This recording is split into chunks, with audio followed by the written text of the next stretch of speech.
That is a story of the three Buddhist monks who have not become Buddhas.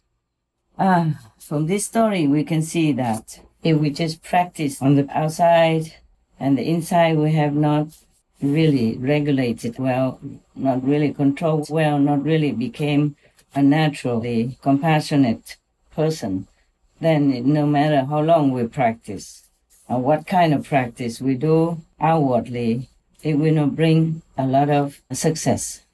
This is just a story, but it is like that, logically speaking. We have to practice from inside, within, because the Buddhas or heavens, they all know what we think, not just what we do. We cannot cheat heavens and all the divinities and the Buddhas or the saints.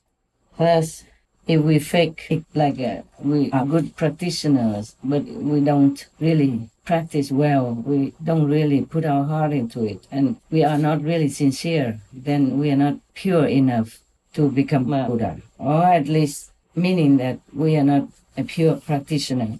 We are not the real saint. Just have the body that maybe looks like a saint, and the clothes maybe look like a saintly Buddha or monk or nun, but we are really not. So any practitioner, especially the Kuan Yin practitioners, we should consider to be absolutely pure in our motive. Otherwise, it doesn't matter how long we say we are practicing, we go nowhere. So I hope that you remember that the real practice is inside, within, not the outside. That's why often, normally we, the practitioners, don't tell of our inside spiritual visions. Sometimes it's okay, sometimes okay. But for good intentions, we can tell in front of the master or in the assembly. Not to boast. If we have the intention to boast about it, we will lose it and we won't have it again.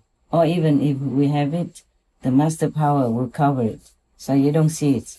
So you cannot boast again about the secret of heavens. I wish all of you, no matter what situation, to continue to hold on to your faith, meditate well with all your heart, all your mind, all your sincerity.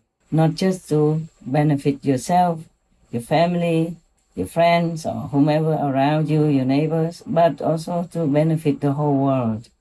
And for that, I thank you. God bless. God bless all of us. God bless the world in time of trouble. There's not much more I can say or want to say anymore. I just wish the humanity wakes up and realizes what's good for them and what is not, before it's too late. It's not just about their health, their well-being on this planet in their present lifetime, but it's about the next life where punishments are waiting for them in such a terrorizing manner that they could not even imagine. But it will happen if people don't change into a more benevolent lifestyle, befitting the children of God and according to the law of the universal love. Thank you to all of you for being good, for being awakened soon enough. Take care. I'm always with you. Pray God to keep you safe. Pray God for others who are still veiled by ignorance. God love.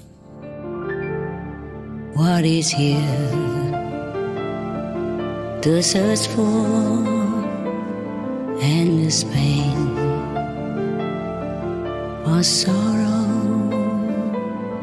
Oh Buddha,